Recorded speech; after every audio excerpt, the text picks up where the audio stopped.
Haymitch Abernathy's time in the arena didn't just shape him, it quietly created the blueprint Katniss Everdeen would later follow. When you look closely, his games foreshadow nearly every major pillar of Katniss' story, from trauma and motivation to rebellion and aftermath. The parallels between them are deep, tragic and deliberate.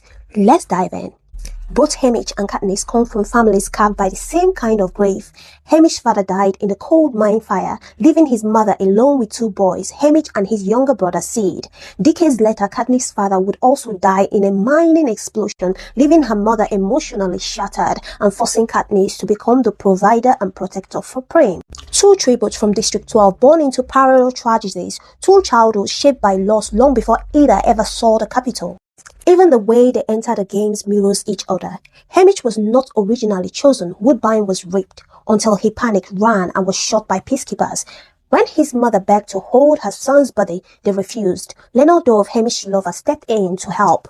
A peacekeeper moved to strike her and Haymitch intervened, taking the blow himself. That single act of love marked him. Drusilla, the capital escort, saw an opportunity and chose Haymitch as the replacement tribute. Haymitch entered the arena not by chance, but out of love. Katniss mirrors this perfectly. When Prim's name is drawn, Katniss volunteers instantly, choosing to take his sister's place, even at the cost of her own life. Her games also begin with an instinctive sacrificial act of love. Two tributes thrown into the arena because they refused to let someone they loved be destroyed. Haymitch's first alliance in the 50th Hunger Games, the Second Quarter Quell, is with Luella McCoy, a 13-year-old tribute from District 12. He allies with her simply to protect her, but Luella never even reaches the arena. She dies in a horrific accident during the chariot parade. Haymitch is devastated. In a moment of raw grief and defiance, he carries Luella's body straight to President Snow, forcing the capital to confront their cruelty. It becomes one of the earliest signs of rebellion in him.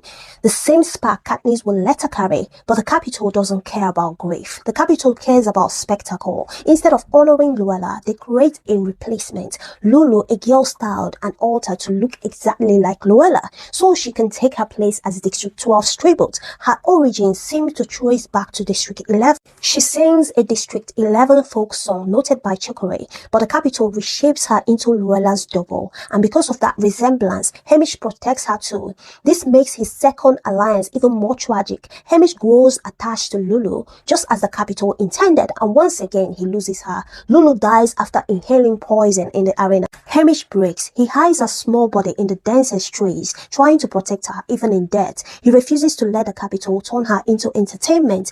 Eventually, immobilized by grief, he watches as the hovercraft takes her.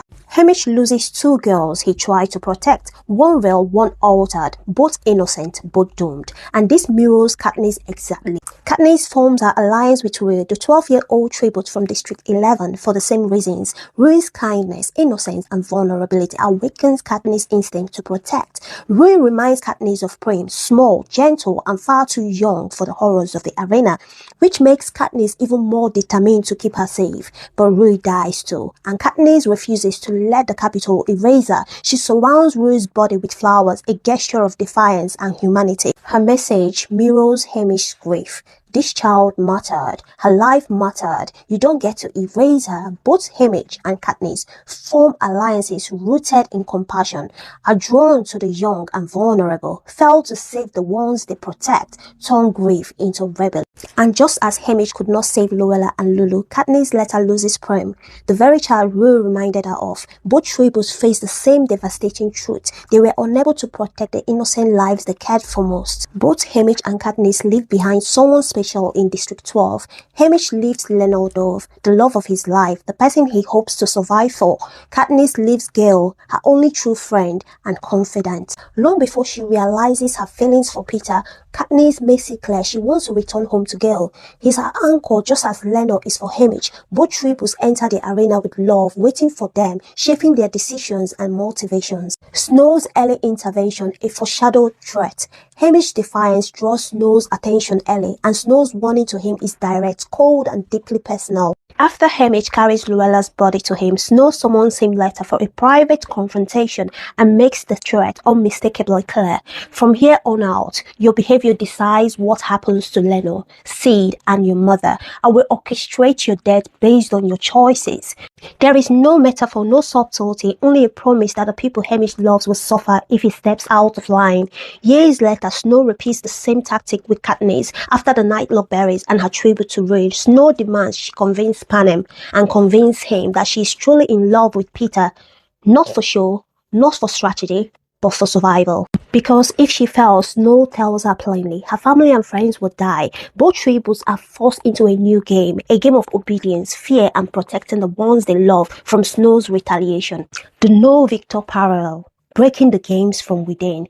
Haymitch attempts something unthinkable. He tries to destroy the arena's generator even though it will kill him. His goal is clear. No victor, no winner, no capital finale. He survives only because the force field rebounds the blast, but his intent is unmistakable. Katniss mirrors this perfectly. When she threatens to eat the Nightlock berries, she's making the same declaration. If we can't both live, then no one wins. Both tributes weaponize themselves against the games. Haymitch repeatedly tries to sabotage the arena, triggering an artificial earthquake, overloading the power system, pushing the Capitol's technology to its limit. But he never fully breaks it. Katniss finishes what he started. In the Quarter Quell, she works with Beetee, Wiress, and Maz, the same trusted circle Haymitch chose for her. When Beetee's plan falls apart, Katniss makes a split-second decision. She uses Beetee's electrified wire to channel lightning into the force field. She wraps the wire around her arrow. She fires as lightning strikes. The surge overloads the system. The arena shatters. The games end not because the Capitol commanded it, but because Haymitch students finally succeeded in breaking them.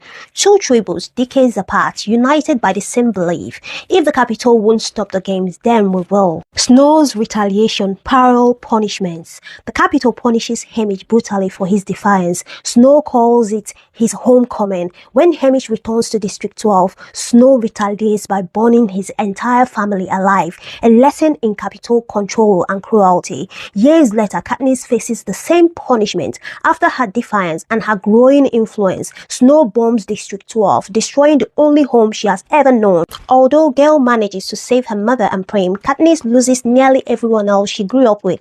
Just like Haymitch, Katniss loses her family, not by blood, but by bond and by shared survival. Snow's message is the same for both of them. Defy the Capitol and the Capitol destroys what you love.